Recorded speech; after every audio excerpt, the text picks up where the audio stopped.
Hey guys, it's Marty McConnell, the Off-Grid Gecko, and I haven't been making as many videos lately. It's been raining outside.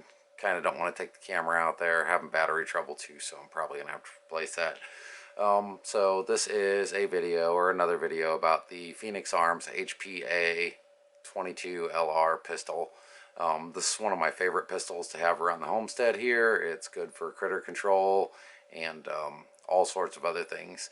So I just wanted to walk through this because I know a lot of people have problems with this gun, and there are issues with it as far as the safeties are concerned, and it can be kind of a pain in the butt if you're not used to it. So I wanted to tackle some of that and some little tips and tricks to manipulating the firearm that will make it more manageable. So the first thing that everybody complains about on this gun, right, is the safety mechanism. Okay, so you've got your fire selector here that switches you from safe to fire mode, and you've got a secondary safety up here on the top that is a hammer safety, so it stops the firing pin from hitting if the hammer is released. So if this is clicked down, and pardon me for most of this being upside down, I'm shooting this downward on my thing, and that will basically stop the hammer when it strikes a back plate here instead of hitting the firing pin. It just keeps that firing pin from moving. Not 110% reliable. I wouldn't trust my life to it, but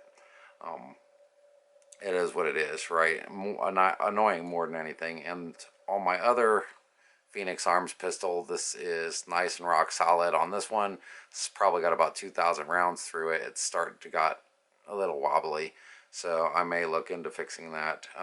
The reason that I'm looking into fixing some things on here maybe is because I had a little magazine failure finally. So this was one of my mags that had the extended pinky grip on it, and I noticed that the bottom plate was a little wobbly, so I took it off, and sure enough, it's not engaging the little clip down here to keep it held together.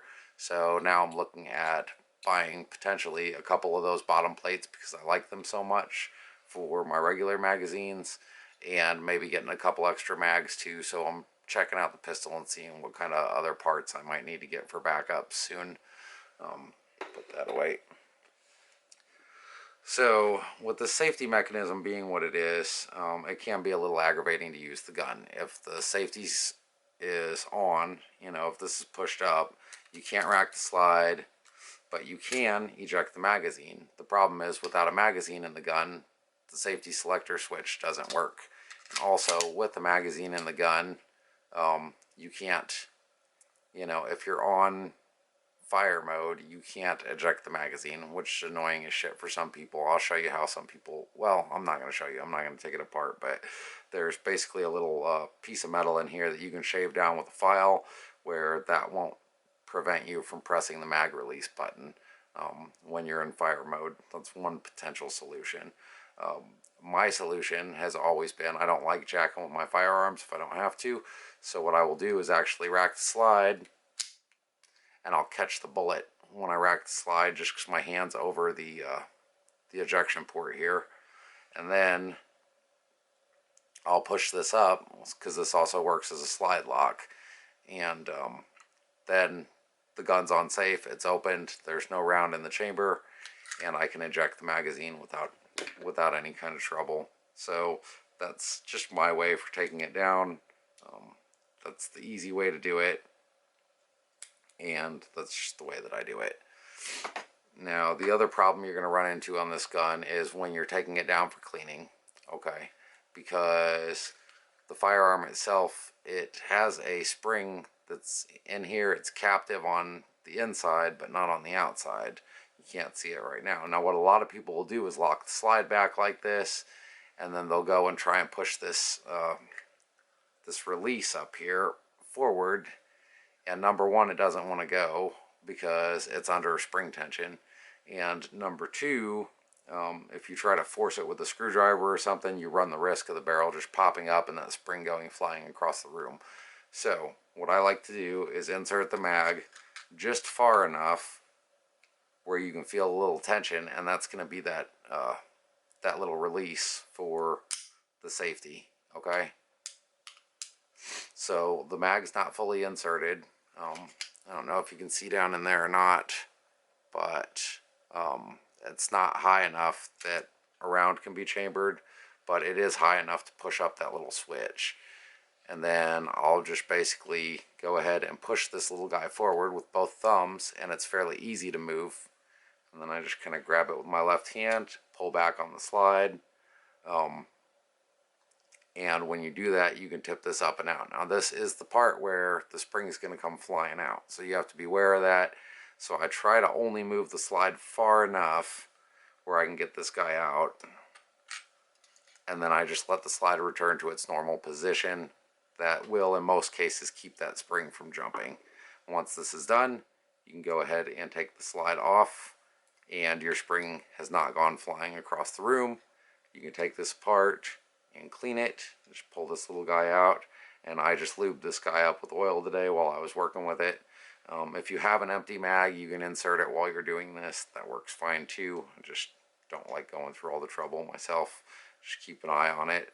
And when you're putting it back together, and this is really important, and it's in the manual, I think, the end of the spring, if that's pointed down, it's got a tendency to catch on the bottom part of the slide. Where's my slide? There it is.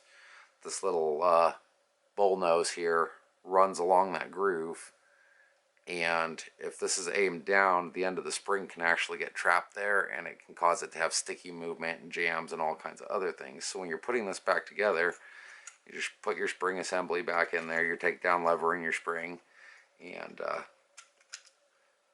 get your slide back on in that position where it's still jacked forward a little bit, but you know, it can move.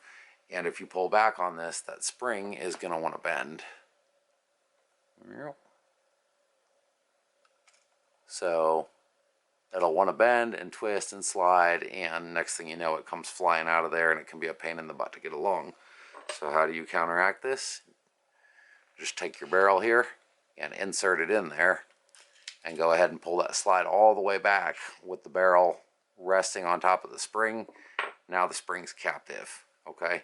So with the spring captive, you don't have to worry about it jumping out. It's in there, it's solid, just makes things easy.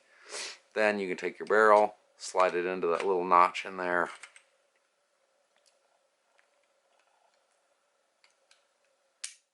clip it back down, and you're good to go. Okay, so now, of course, it's no round in the chamber, and I just removed the magazine with it on fire, yes, because I'm amazing. No round in the chamber. Dry firing this thing's not the best option. Now, most guns will say that, and usually dry firing is okay, but on a 22 LR, because it's rimfire, your firing pin will actually strike the end of the barrel here, and you can mar it up, and that can cause some sticking issues. Nothing that can't be fixed with a file, but if you don't know about it, then that's it. So dry fire at your own risk, and just be aware that you may need to go in there and file that guy out, shine it up a little bit from time to time, just to keep everything working properly. This is a gun that I use around the homestead a lot, so I usually keep it loaded, and I keep it on safe and right here on my desk. That way, if I hear something go bump in the night, I need to, you know, run outside and check on the cats or check on whatever. This guy usually follows along with me, or it gets dropped into my back pocket. So it's become a very reliable, trusted friend on the homestead here. And yeah, I have to admit, the overzealous use of safeties on these guns is a little excessive, but they're made in California, so what do you expect?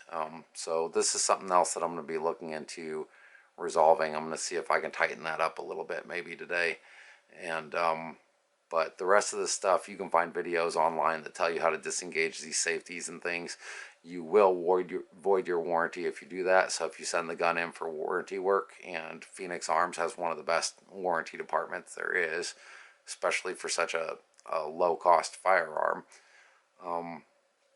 you know, they're going to look at that and they're going to be like, well, you're modifying your firearm, so we can't guarantee it in most cases.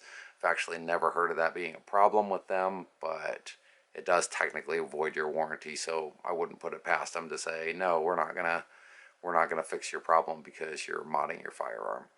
But anyways, that's just a quick walkthrough, some little tips. If you have one of these, or if you're thinking about getting one, they can be a little annoying to work at first, but once you get used to it, and especially like just emptying the chamber, catch the bullet, and then drop the mag, like that alone should save you quite a lot of headache with the firearm. So hopefully this was helpful. If you guys want, go ahead and like, subscribe, and do all that fun stuff. Hit the bell. But just a quick video because I've been researching some stuff on this today, and I see that this is still like a major problem for a lot of people. It doesn't have to be, you know, there's nothing complicated. If you're trusting your life to this for like a backup weapon or a self-defense weapon, then yeah, those safeties are maybe going to be something you want to avoid, fix, get around. But other than that, it's a good little firearm, pretty straight shooter. One of my personal favorites around here. In fact, I own two of them because I like them so much. And I have a target barrel for the other one as well, so I can go out and get some target practice in with it. Real accurate, reliable little gun. Very, very cheap. I think you can still get these for under $200 even in today's market. So it's got some quirks. You know, every gun's got its little features on it. It has a couple quirks. It is what it is. You can't really do anything about it. But cool little gun. If you have one, you've been having some trouble and wanted to learn some tricks, maybe that'll help you from having to chase springs across the kitchen floor and things like that. Anyways, stay tuned. I'm going to be doing more videos, probably some more gun related stuff, and I'm going to get back into chopping pretty soon because it's wintertime and it's cold. So you can stay tuned for that. And I also have a new air rifle that I'm wanting to do a video on pretty soon here. I'm going to go ahead and put another 100 rounds through it, make sure it's all tamed down and zeroed in, and then I'll probably finish that video up. But thanks for watching, guys. Stay safe out there.